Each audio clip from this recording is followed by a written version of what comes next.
से मुझे लोकसभा का अध्यक्ष नियमित किए जाने पर सदन के सभी सदस्यों का धन्यवाद।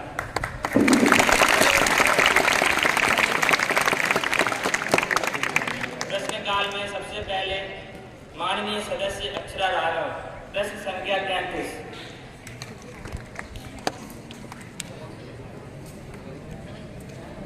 धन्यवाद माननीय अध्यक्ष महोदय। प्रश्न संख्या 33 जो कि आपके पटल पर है, मैं आपके माध्यम से पूछना चाहती हूँ कि क्या वित्त मंत्री बताएंगे कि देश के सरकारी कर्मचारियों, शिक्षकों और पुरानी पेंशन दिए जाने पर क्या विचार करेंगे? यदि हाँ तो कब तक पुरानी पेंशन लागू कर दी जाएगी?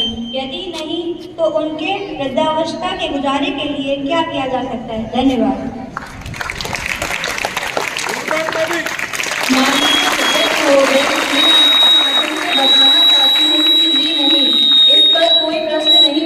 महोदय, क्योंकि शाब्दिक पेंशन प्रणाली से आच्छादित कर्मियों की सेवानिवृत्ति के उपरांत सुविधा अनुमान है।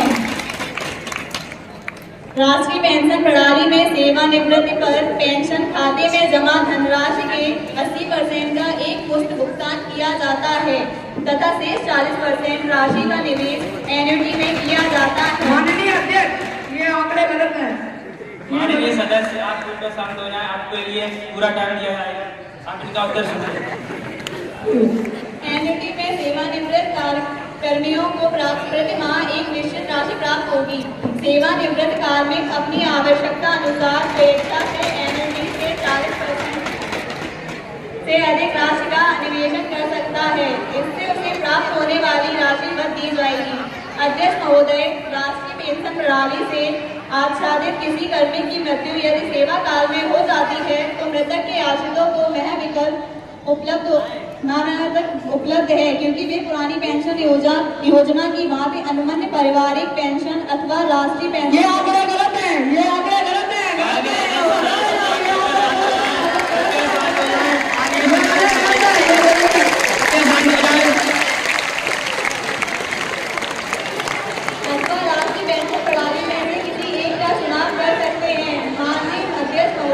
राष्ट्रीय पेंशन प्रणाली के अंतर्गत कार्मिकों के वेतन, मूल वेतन एवं डीए के 10% अनुदान की कटौती की जाती है और सरकार द्वारा समान अनुदान किया जाता है।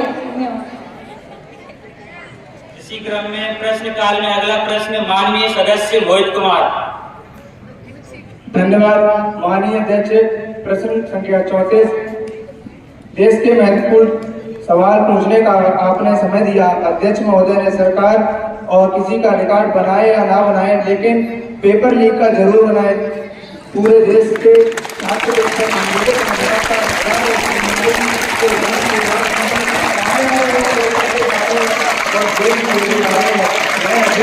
आपके माध्यम से पूछना चाहूँगा, मंत्री जी ने क्या सेंटर 22 जिन बच्चों को सबसे ज्यादा नंबर मिले उनकी सूची जारी करेंगे? 30,000 सीटें जहाँ है, जो कई सेंटर अध्यक्ष महोदय ऐसे हैं जहाँ 2,2500 बच्चे पास हो रहे हैं। सरकारी सीटें 30,000 है। अध्यक्ष महोदय, जिस सेंटर पर परीक्षा हुई उसका इलेक्ट्रॉनिक क्या है? मंत्री जी जानकारी की थी इस बात की।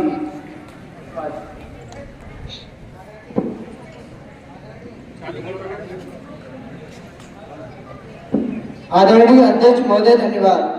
मैं नेता प्रतिपक्ष के इस सवाल का उत्तर बड़ी शालीनता से देने जा रहा हूं कि अभी सुप्रीम कोर्ट में केस चल रहा है और कोर्ट ने ऑर्डर दिया है कि विद्यार्थियों की सूची को वेबसाइट पर उपलब्ध करा दिया गया है।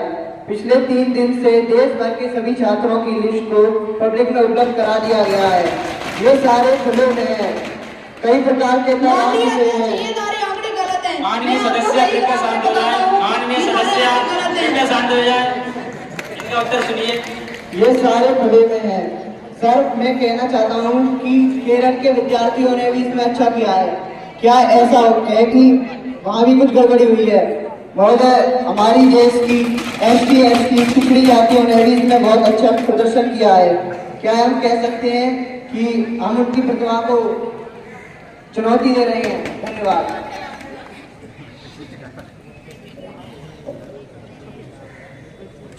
आम बजट पर चर्चा में माननीय सदस्य दिव्यांशी साहब।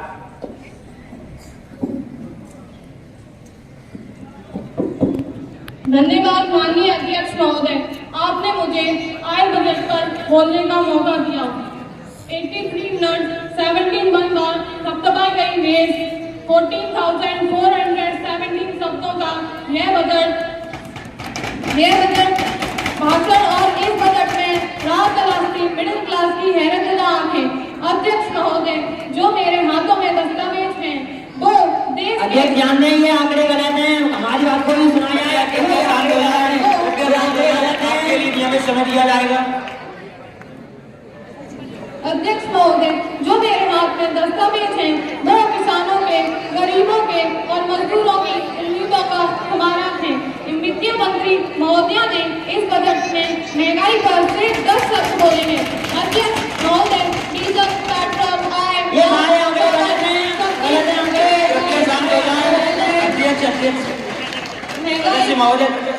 का तो जिक्र भी नहीं है। अध्यक्ष महोदय, अपने शीर्ष महलों में बैठे सांसद और मंत्री कह रहे हैं महंगाई कम हुई है। सांसद की कैंटीन से निकलकर कुछ खरीदेंगे तब समझ में आएगा कि महंगाई कम है या ज्यादा। अध्यक्ष महोदय, गंजा ने 63 सीट कम क्या कर दी, ये सरकार तो भूल गई।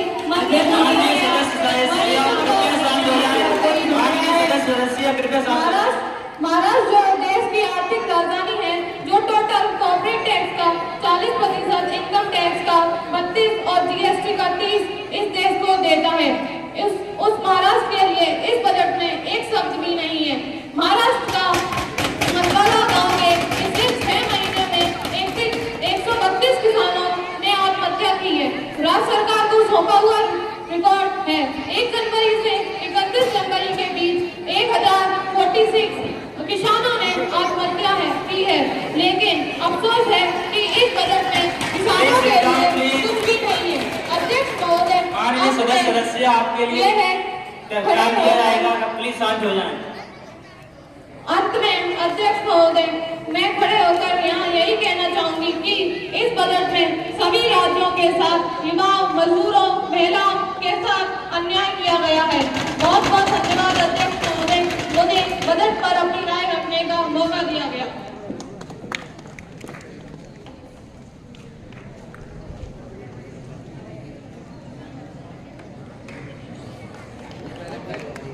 इस लोकसभा सत्र को 31/8/24 से अगले सत्र तक स्थगित किया जाता है। धन्यवाद।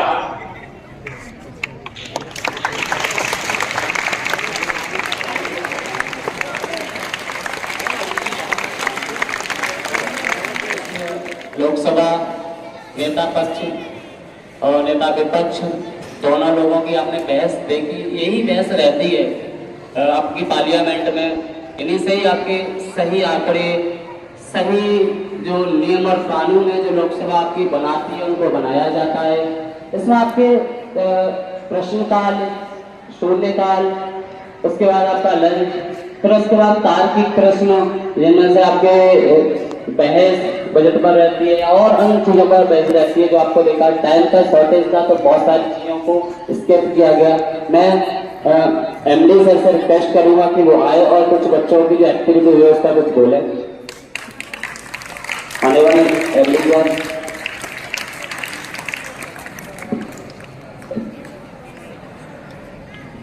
Very happy good morning to all of you. प्यारे बच्चों, जो भी ये क्रिएटिविटी थी वो सही मायने में आप लोगों को पार्लियामेंट का एक सजीव, बिल्कुल जो लाइव टेलीकास्ट होता है जिसको आप देखते हैं टीवी पर, वो आपने यहाँ महसूस किया होगा। वास्तविकता यही है, पक्ष और विपक्ष। और ये सही बात है, हम लोगों के जो आम जो नागरिक है, आम जनता है, ये देश के जो मूलभूत मुद्दे हैं उसको संसद में उठाने के लिए ही हम लोग सांसदों का चयन करते हैं और वो संसद में पहुंचकर हम लोगों के बीच के जरूरत के जो मुद्दे हैं उनको उठाते हैं और वहां पक्ष का अपना जो रोल होता है वो सरकार की जो नियमावली है, सरकार की जो क्रियाकलाप है, ये सरकार के द्वारा दी जाने वाली सुविधाएं हैं, उनको बताना, और विपक्ष का जो रोल होता है वो पक्ष के द्वारा छोड़ी जाने वाली वो चीजें जिनको जनता के लिए जो आम है, तो वो आवाज बनकर विपक्ष उठाते हैं, विपक्ष के सांसद उठाते हैं। वो सजीव जो था प्रसारण, वो आपने विद्यालय के बच्चों द्वारा देखा, बहुत ही सुंदर प्रेजेंटेशन, और मैं प्रेजेंटेशन को कराने वाली जो टीम, बच्चे और हमारे साथियों को विद्यालय परिवार की ओर से बहुत बहुत धन्यवाद। एक बार जोरदार तालियां सभी।